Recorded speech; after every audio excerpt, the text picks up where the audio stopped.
Shall we now turn in our Bibles to Genesis chapter 1, verse 1. The word Genesis in Hebrew means beginning. And so it is the book of the beginnings. And in Genesis we find the beginning of the universe, first of all. And then the beginning of the life forms within the universe, the beginning of man, the beginning of sin and death. Then we find the beginning of God's redemptive program by the beginning of a nation. The majority of the book of Genesis has to do with God's redemptive plan by immediately narrowing down in the genealogies to one family, from which family all the nations of the world are to be blessed. Now, at various places in the book of Genesis, we will be given a listing of the genealogies of the people that were born and the ages that they lived and all. Let me say at the outset that God did not intend to give us a complete genealogical record of all of the families of the earth. Though Adam and Eve had many sons and daughters, their first two sons were listed because they were significant. Other sons and daughters were not listed. But then there came a son when they were 130 years old, whose name was Seth. And he was listed because it was from Seth that we are going to follow a line.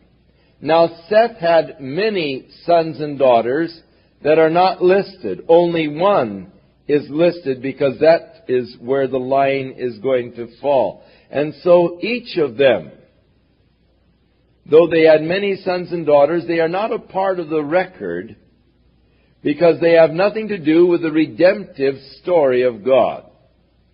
We are coming down from Adam on a certain genealogical line to Abraham.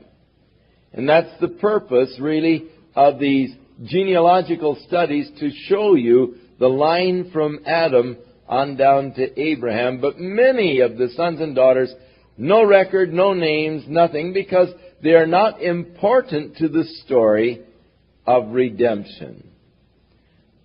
Just those families that have to do with the redemption of man are really followed. Some of them are followed just a few generations, such as Cain's, but then it's dropped because they really do not follow down into the redemptive plan of God. So, inasmuch as the word Genesis means beginning, it is only appropriate that the book begins with the words, "In the beginning, God." When was that? How long ago was that? Our minds cannot even fathom or grasp. I can understand that infinity does exist. I surely can't understand infinity. I cannot understand timelessness, eternity. I cannot comprehend space. I can understand that it just goes out there and there is no end. I can understand that time can go back and there is no beginning. I can understand that time will go out and there is no ending. But to really comprehend it is beyond my capacity, my limited faculties. In the beginning, God. You can't go back any further than that.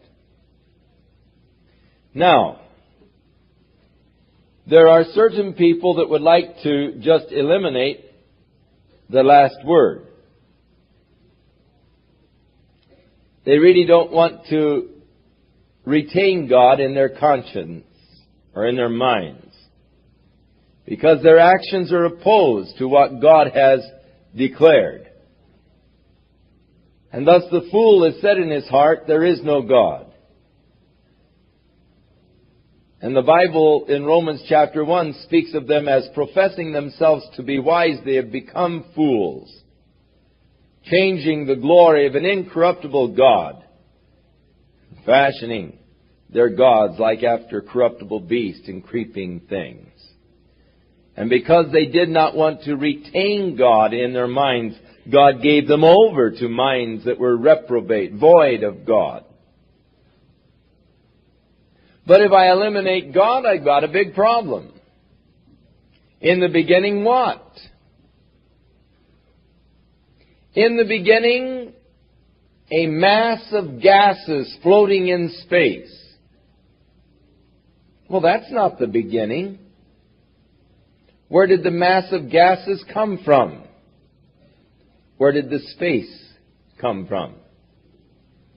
Now it seems that ultimately every child will ask you, where did God come from? And for that we have no adequate answer. He always existed. He is self-existent. He has existed from the beginning. But when I say in the beginning God, I recognize that the whole universe is not just here by accidental compression of gases and explosions and cooling off and the forming of planetary systems and a particular planet with special atmospheric conditions and hydrology kind of conditions that have made it possible to support a form of life upon it. It just so happened that the earth was 93 million miles away from the sun. It just so happened that the atmosphere became a combination of nitrogen and oxygen in a just so happened balance of about 79 to 20, with a 1% of variant gases. It just so happened that around the earth there was a blanket of ozone. It just so happened that there was a magnetic force also that is circulating around the earth, also protecting it from the cosmic rays. And it just so happened that there is about a 2/3 water to 1/3 landmass ratio. And it just so happened that in that water there was somehow a fortuitous combination of molecules of protein that happened to come together in just the right time, at the right place, in the right proportions, under the right pressure, and under the right heat, and so forth. And spontaneously, these generated into a first cell. But what is the chance of that just so happening?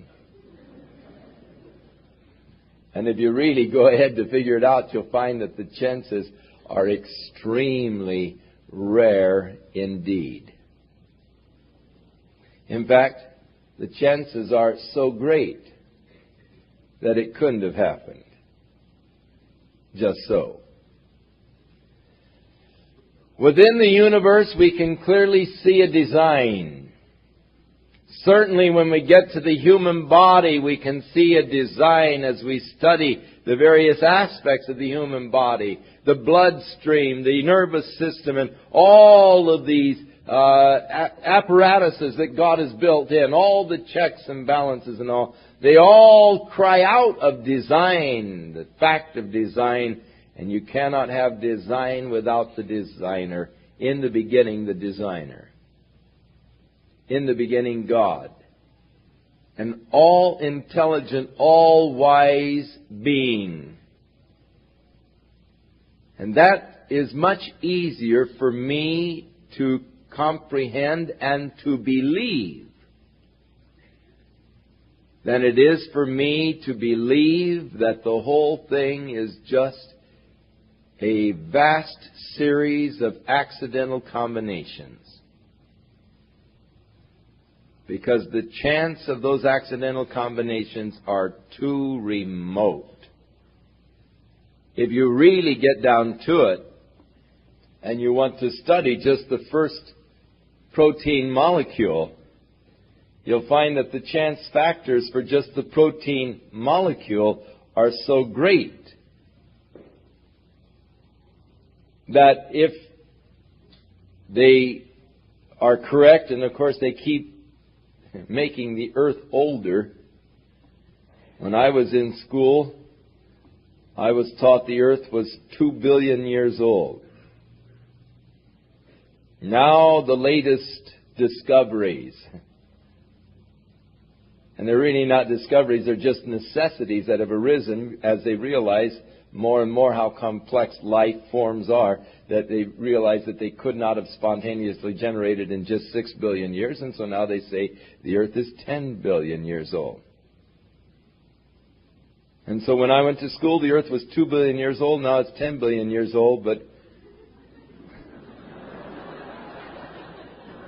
I really didn't go to school that long ago.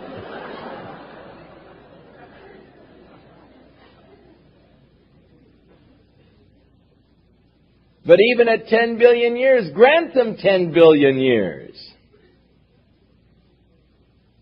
That isn't enough time for the proper circumstances and the proper conditions and all to accidentally put together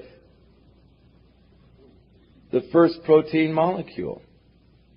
Even if you were putting these combinations together at the rate of 1 billion per second.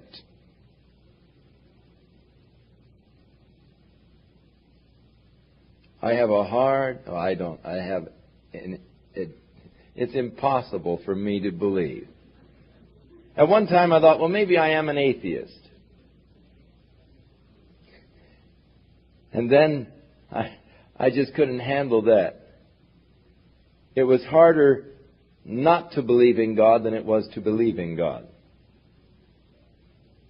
If you try to deny the existence of God in the beginning, then you have no basis to start from, and it just leaves you totally without a foundation. In the beginning, God. Now the Bible doesn't tell us when that was, just the beginning. In the beginning, God created the heavens and the earth. The word created is the Hebrew word bara, which speaks of creating something out of nothing. A capacity that only God has. Man cannot bara. We cannot out of nothing create something. We create with the idea of asa, the Hebrew word asa, which is the assembling together of existing materials. Now the word asa is used in much of the creative acts here in the book of Genesis. The assembling of an order from pre-existing materials. But the existing materials from which the things were assembled were originally created, and how long ago we don't know. In the beginning, God created the heavens and the earth. But the earth was without form and void, and darkness was upon the face of the deep, and the Spirit of God moved over the face of the waters. Now it is inconsistent with the nature of God to create something without form and void, to create something wasted and desolate. And thus many Bible scholars see a time gap between verses 1 and 2 of Genesis. A time gap between in the beginning God created the heavens and the earth, and the next verse which declares, and the earth was without form and void, and darkness was upon the face of the deep. In Isaiah, the 45th chapter, it declares that God did not create the earth without form and void, but He created it to be inhabited. Now, there are several fields of thought concerning creation, and each one of them has its own peculiar problems. There are arguments for and against each concept. There is what is called theistic evolution. The acknowledging that God began everything but then set it free to evolve. He formed the first protein molecule, but then He let it free to evolve into many forms of life. Acknowledging God in the beginning, but then it is sort of a God who is removed from His creation, because now the creation develops on its own evolutionary processes, with God's hand having been removed. There is the theory that all of this happened just about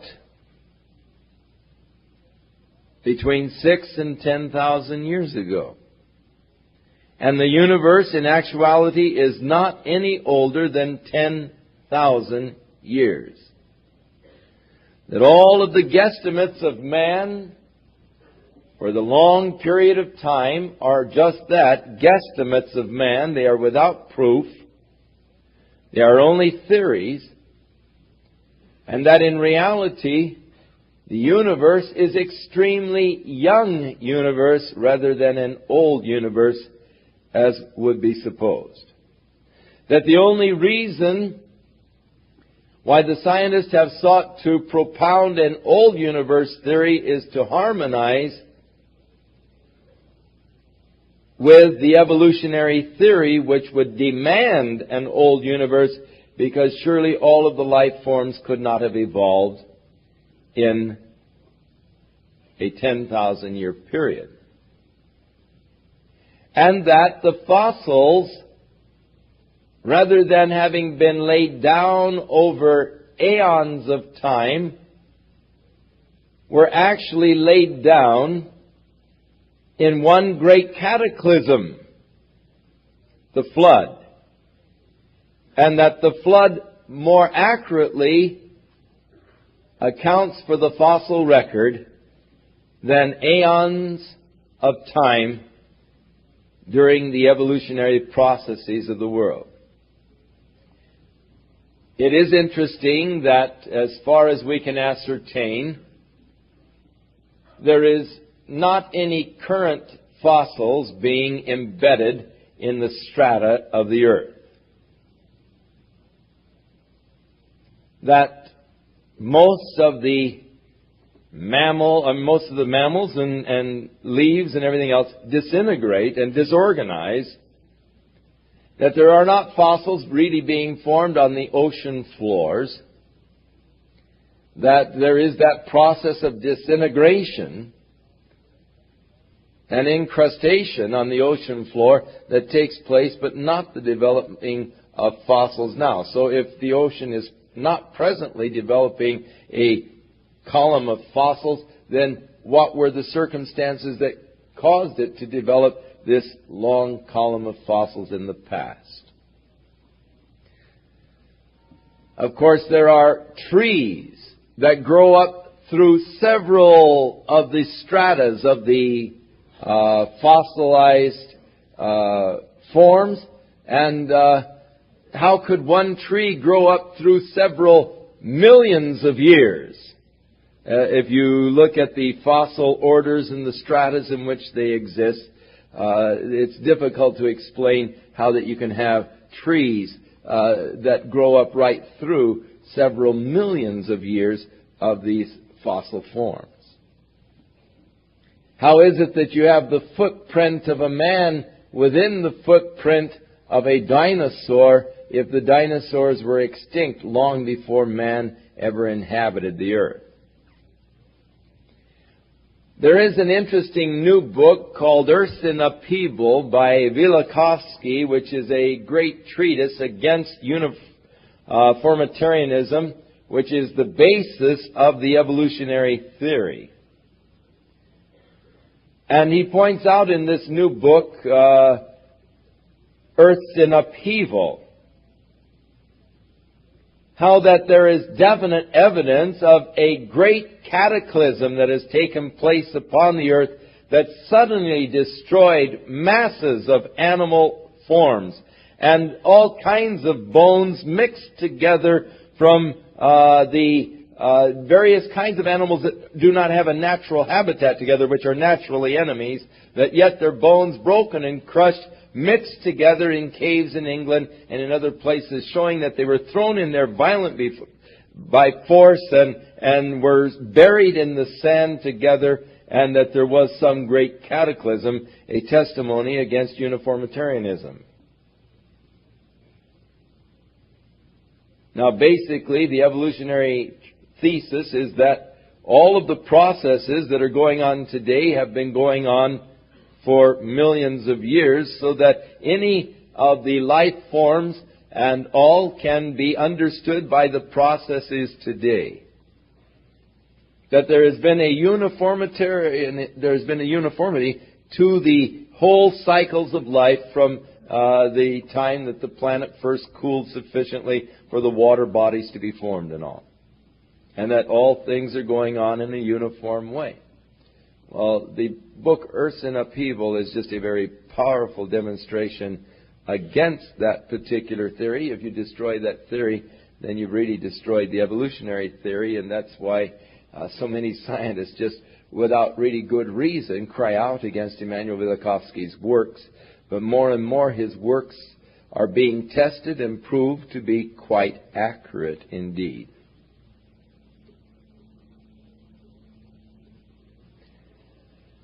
There are those who say that the days of Genesis were geological eras. That the word day, yom, in the Hebrew has a variety of meanings, which indeed is true. It is used some 1,100 times in the Bible, and it's translated 51 different time spans, I think. Even to an indefinite period of time, the day of the Lord, the Yom of the Lord. An indefinite period. So that he say that the days of Genesis are indefinite periods of geological eras. But that, of course, as I say, each of the theories presents its difficulties.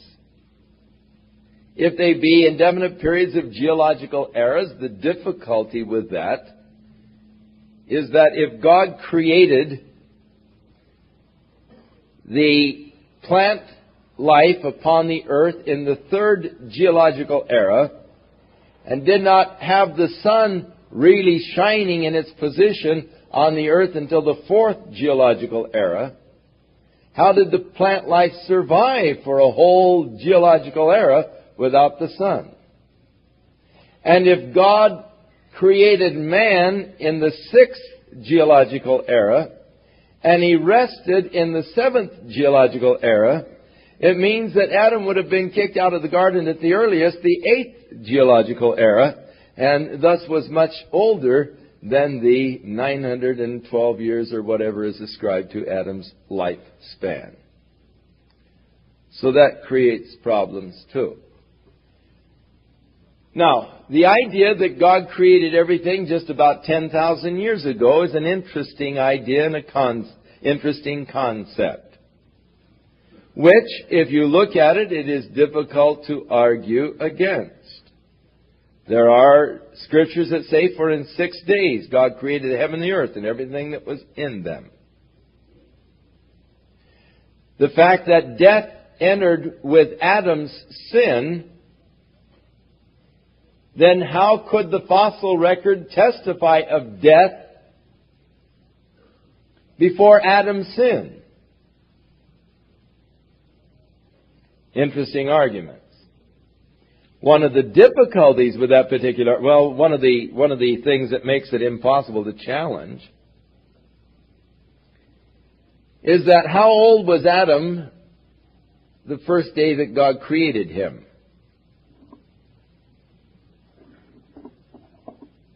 He was 1 day old. Well, then how could he have a full set of teeth, a fully matured body? We don't know if he had a navel or not, but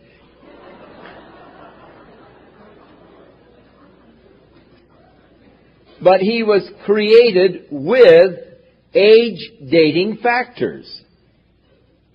In other words, if you would look at Adam, the day he was created, you'd say, why, he might be 35, 40 years old.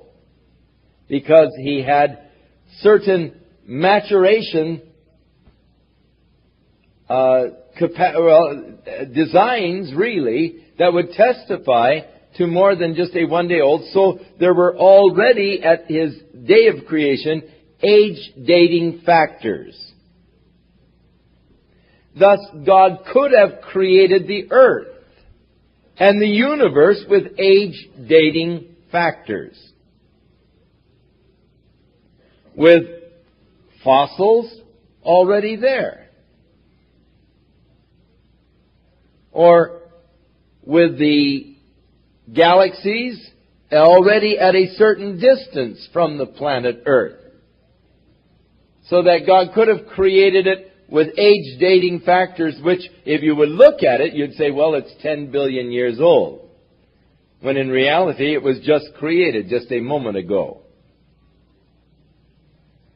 And God is surely great enough and big enough to do it that way if He so desired. So that makes that particular argument a very interesting argument and a very plausible argument. One of the major difficulties that I see with it is that it doesn't really give us much opportunity for the understanding of angels and their creation. When did God then create the angels? Now, when God came to Job and began to challenge Job in the 38th chapter of that book, God said to Job, "Where were you when I laid the foundations of the world?" And God speaks in the laying of the foundations of the world when the morning stars sang together, or the angels singing together when God laid the foundations of the world. So the angels were existing when God laid the foundations of the world. So when were they created? And how is it that if they were created, the foundation of the world created one day, and then a few days later, Satan is in the garden tempting Eve? When did Satan fall? When did he rebel against God? And if he was such a new creature, and had been in heaven, or been also in the Eden, the garden of God, and had a dominion, an authority, a reign, until the day that iniquity was found in him, and then was cast forth. When did this all take place? Because Satan was there soon into the garden to lead man astray. And how could it be that being created so newly, could he have such influence over the other angelic beings that he could draw with him in his rebellion a third of the angels? So that presents a difficulty to me, to the idea that the earth just has existed for maybe 6,000 to 10,000 years. What is known as gap theory seems to me to be a very plausible explanation, and it is, of course, not without its problems completely, but I think the problems are not insolvable. Looking at it from the gap theory, in the beginning, God created the heavens and the earth. How long ago, we don't know. As God created the heavens and the earth, He also created the angelic beings. He created the earth to be inhabited, and so there were inhabitants upon the earth. There is even the suggestion that Satan perhaps ruled over the sphere of the earth. The anointed cherub that covereth in the garden of God, every precious stone is covering and so forth, that in reality it was here upon the earth that he had his dominion and his rulership. And that there were life forms upon the earth prior to the introduction of man. that there was plant life and various life forms. But the earth became, and this is a possible rendering of the Hebrew in verse 2, rather than "and the earth was," and the earth became wasted and desolate. How it became wasted and desolate is suggested that perhaps as Satan's rebellion, the wrath of God was poured out and the earth was sort of put in a deep freeze. Waters covered the face of the deep. The Spirit of God moved over the waters, that the earth was just covered with water, frozen, and set aside for a period of time. A great ice age. Now there is a lot of evidence to show that the earth has emerged from the last ice age less than 10,000 years ago. And for this I would suggest the book Worlds in Collision by Emanuel Velikovsky. And in this particular book he points out the fact, which is interesting indeed, that there is a canyon being created by Niagara Falls. This canyon is being created at a constant rate of 1 foot a year.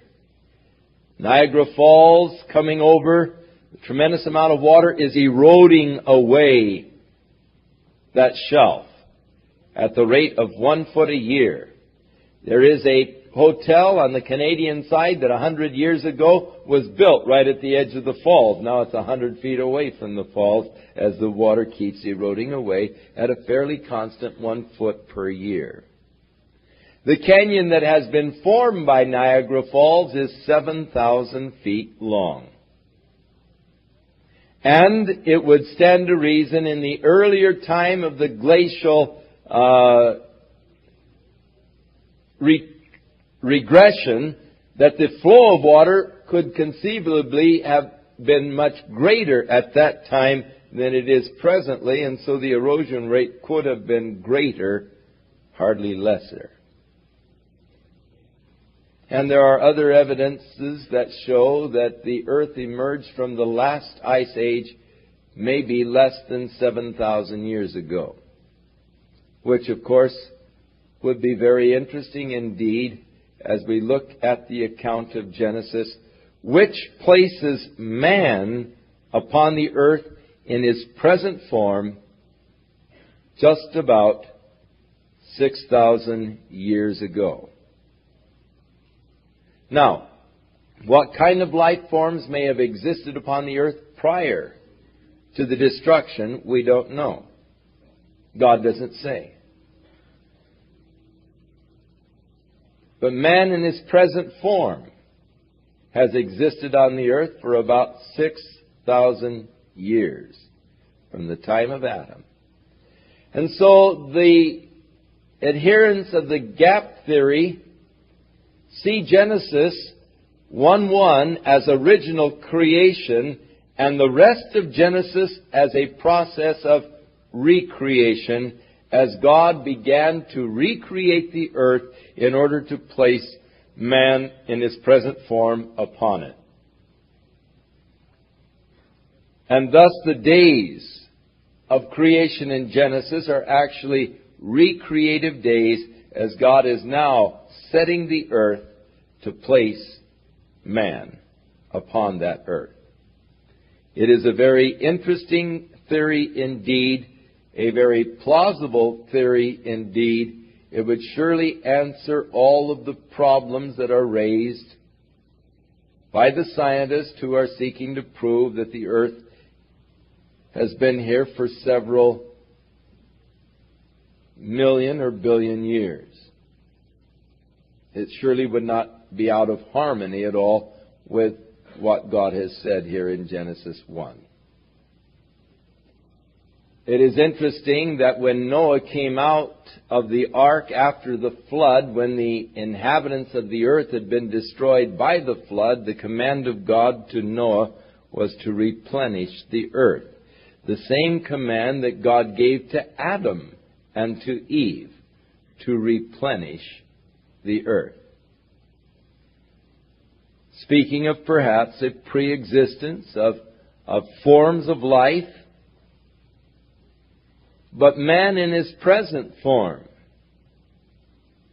has only existed for about 6,000 years, and there is no way that anybody can prove that that is not true.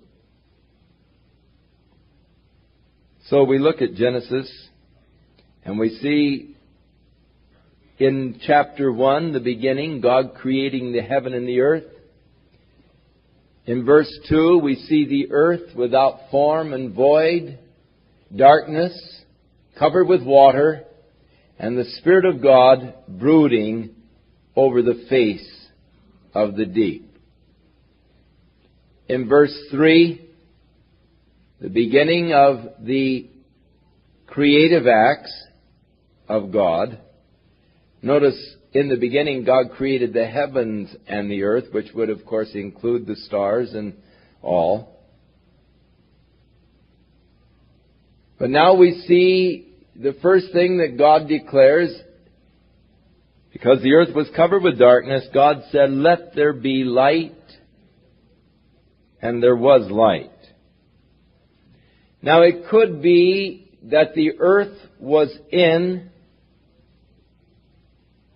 a dark nebulae, that there was no light coming to the earth, that in this darkness, this dark nebulae, that the earth just froze, the great ice age. It is interesting that when we look at the creative days, those forms of life, such as plant life, that could have survived in the earth during an ice age, are spoken of as not being created, bara, but being assembled, asa, the assembling.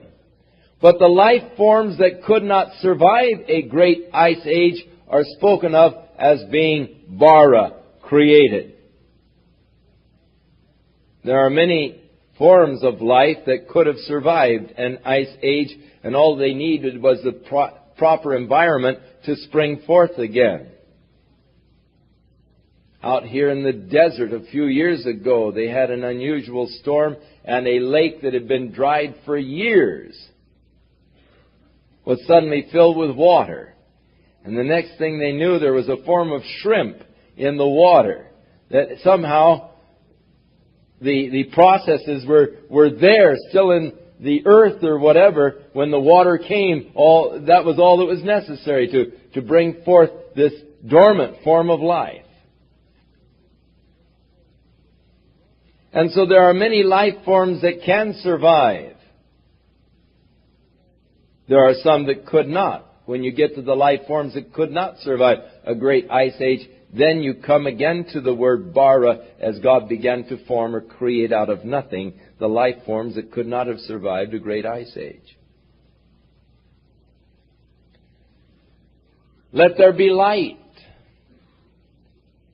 The removing of those dark gases which we do not understand, but we do know exist in the universe, that seem to shut out light, the dark clouds of the universe. Covered with a dark cloud, it would have frozen, and could have been out here in its orbit, just a frozen mass.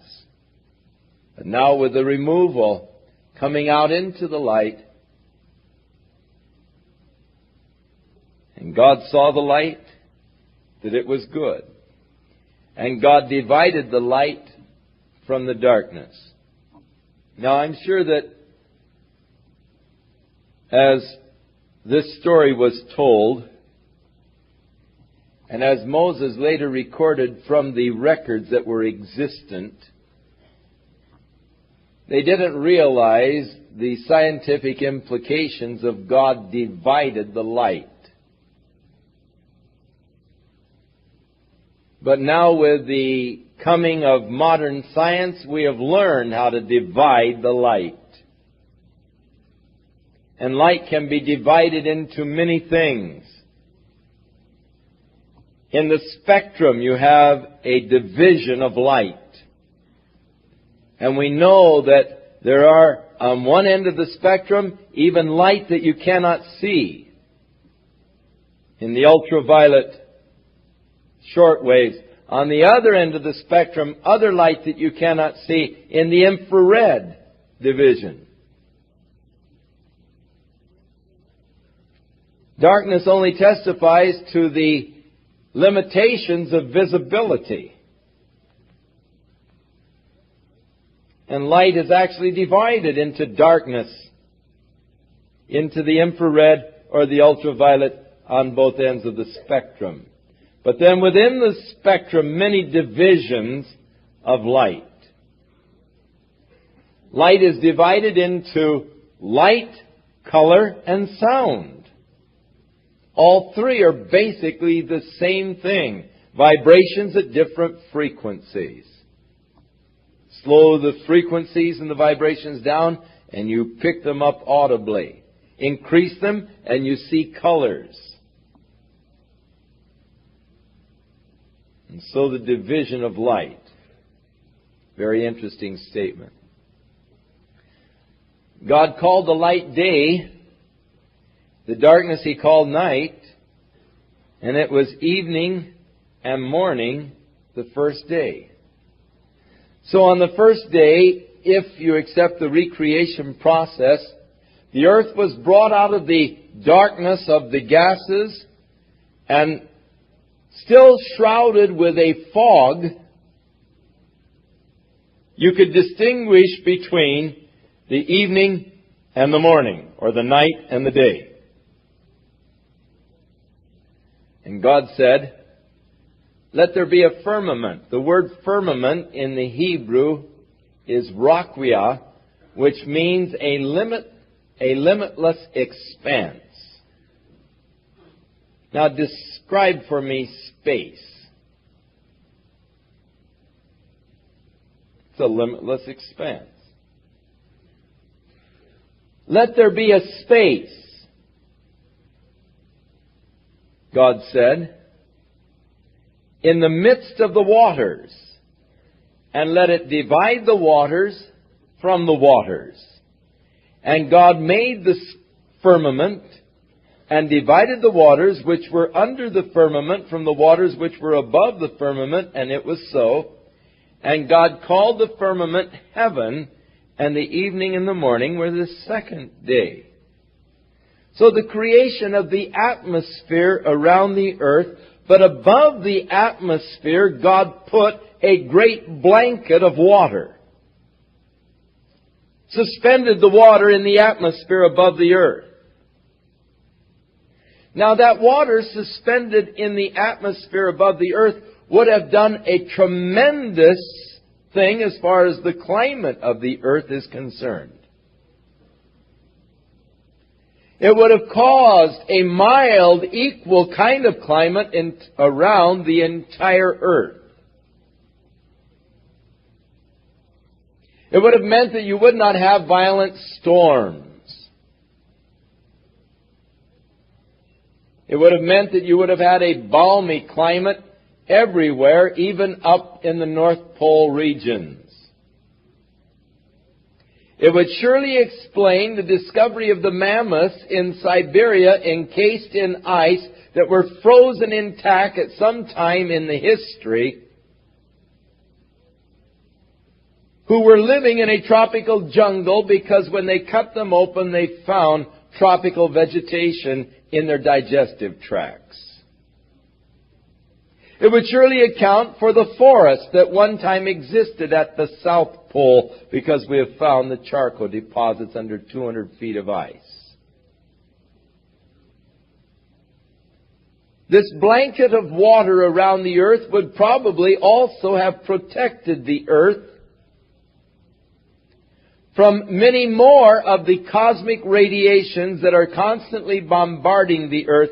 Also, the earth would have been protected by the greater magnetic force that existed at that time that surrounds the earth.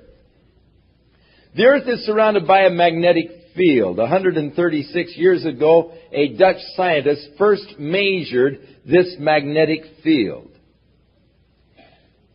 Each year since, we have been measuring the magnetic field around the earth, and we find that the magnetic field is diminishing at a constant rate. In fact, this is the longest age dating factor that we have as far as the earth is concerned. We don't have anything that we've been able to observe over 135 years. But this magnetic field, this magnet around the earth, is something that they've been measuring for 135 years, and we find that it is decreasing at a constant rate. Now, this magnetic field around the earth is very important to life on the earth. It seems that it moves in a sort of an 8, coming through the heart or the center of the earth, the equator, and going around the poles, this magnetic field that is just dashes down through the equator, comes up and surrounds around the pole, back and around, and it seems to have a interesting kind of an effect of shielding off or bouncing off. Much of the cosmic radiation is bounced off of this magnetic field that surrounds the earth. It's sort of a blanket of protection from cosmic radiation. We know also that there is the ozone blanket. God, talking to Job about the creating of the earth, said He made a blanket around it. He made a moisture blanket. He made an electromagnetic field blanket. He also made an ozone blanket around the earth to make the earth inhabitable by man by shielding off these cosmic rays that are constantly bombarding, these little rays that go shooting, what do they call them, neutrinos or something? They go right through the earth. I mean, you know, you can't really shield yourself. They come right through and hit you from your feet up, you know, as they're coming from the other side. And they go right through your body. But when they go through your body, they have an effect of causing a cellular breakdown so that your cells begin a mutation form, and aging process somehow gets involved with the cosmic rays breaking down the cells and their ability to reproduce themselves sufficiently, and thus the aging process, they really believe, is being caused by the fact that we are being bombarded by these cosmic rays. Now, with the water blanket around the earth giving greater protection, and with this electromagnetic field being at a greater intensity, bouncing off, it would stand to reason that at the time of Adam there was much less cosmic radiation coming through to the earth, so that man could conceivably live much longer periods of time. In fact, as we study the human body and the ability of the cell to reproduce itself, aging is some kind of a weirdness in nature. The breakdown of the cell is a abnormality that has somehow crept in. The body is so designed, if it weren't for this beginning of the mutants within the cells and all, that you could just go on living forever. Your body would keep renewing itself. The cells would just keep reproducing themselves, and you could just go on and on and on living in this body. But somewhere along the line, there came a stray little neutrino or whatever, or an introduction into the body of that which caused and began to cause the aging processes. Now, prior to the flood, and at the time of the flood, this water blanket that surrounded the atmosphere was removed. And at the removal of this water blanket, there was probably the removal of the protection, and thus after the flood, the lifespan dropped dramatically from an average of around 900 years down to an average of maybe 100 years. Just almost overnight.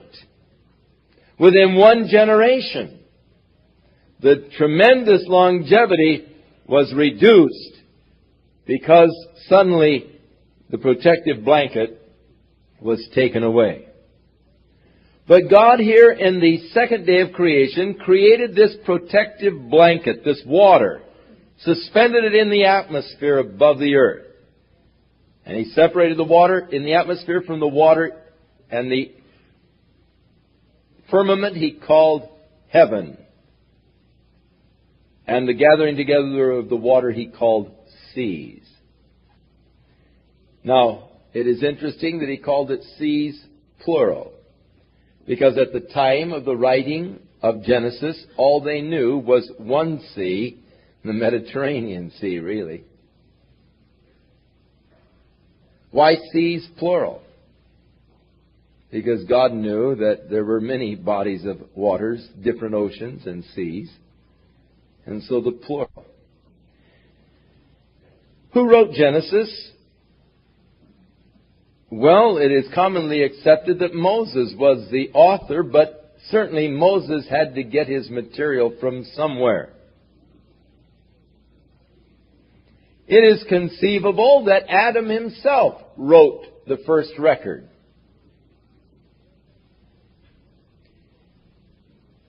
This evening I was just fooling around with some of the ages here in chapter 5.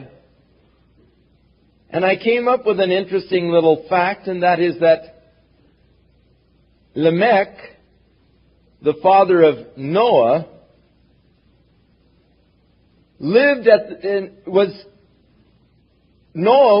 Adam was still alive when Noah's father was born.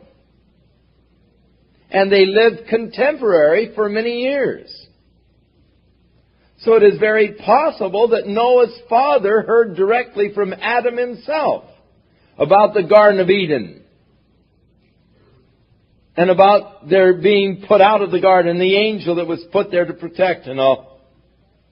And Lamech told his son Noah. Lamech heard it directly from Adam. And Lamech told Noah. And Noah told his sons, Ham, Shem, and Japheth. And Shem was living at the time that Abraham was born. So you really don't have the story passing through too many hands to get it down even as far as Abraham.